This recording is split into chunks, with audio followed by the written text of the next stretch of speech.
This is part 2 of chapter 9. "Let's try it," she whispered. Dune took hold of the knob and twisted. "Locked," he said. "Is there a pan anywhere?" "A pan?" The instructions said small steel pan. Maybe that would have a key in it. They felt around, but there was nothing, just the rocky walls. They patted the walls, they put their ears to the door, they jiggled the knob and pulled it and pushed it. Finally, Dune said, "Well, we can't get in. I guess we'd better go." And that was when they heard the noise. It was a scuffling, scraping noise that seemed to be coming from somewhere nearby. Lena stopped breathing. She clutched Dune's arm. "Quick," Dune whispered. He made his way back towards the lighted tunnel, with Lena following. They ducked under the rope and rounded a turn, then stopped, stood still, and listened. A harsh scraping sound, a thud, a pause, and then the sound of an impact, a short, explosive breath, and a muttered word in a gruff, low voice. Then slow footsteps getting closer. They flattened themselves against the wall and stood motionless. The footsteps stopped briefly, and there was another grunt. Then the steps continued, but seemed to be fading. In a moment, from a distance, there was another sound, the chink of a key turning in a lock, and then the click of a latch opening. Lena made an astonished face at Dune. Someone had gone down the rope tunnel and opened the door. She put her mouth close to Dune's ear. "Shall we try to see who it is?" she whispered. Dune shook his head. "I don't think we should," he said. "We should go.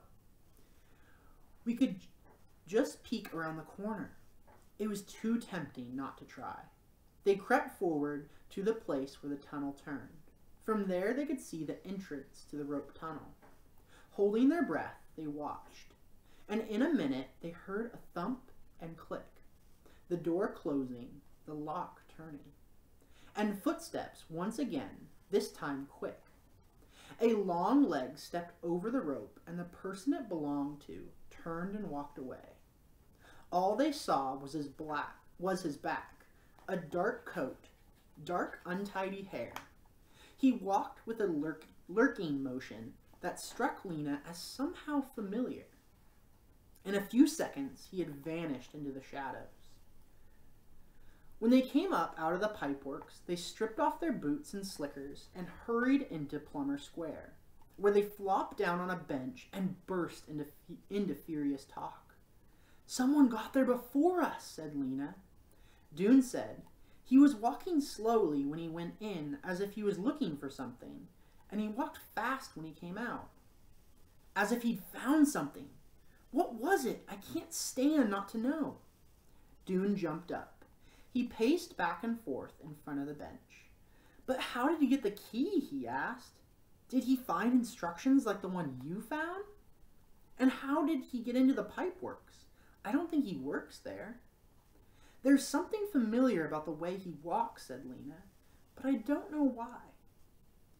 "Well, anyhow, he opened the door and we can't," said Dune. "If it does go somewhere, if it does lead out of Ember, he'd be telling the whole city pretty soon. He'll be a hero." Dune sat down again. "If he's found the way out, we'll be glad, of course," he said glumly.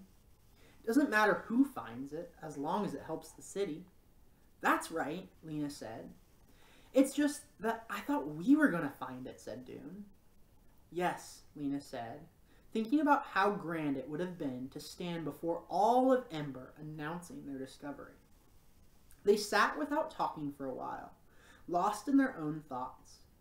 A man pulling a cart full of wood scraps went by.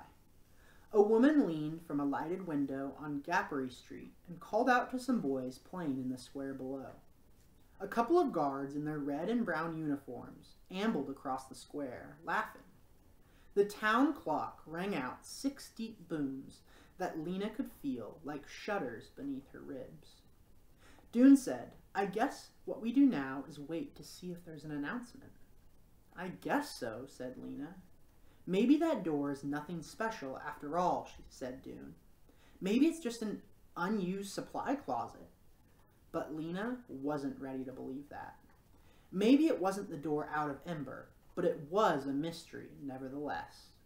A mystery connected, she was sure, to the bigger mystery they were trying to solve. And that's the end of chapter 9. Fourth graders, make sure to go on Schoology and complete the discussion post for chapter 9.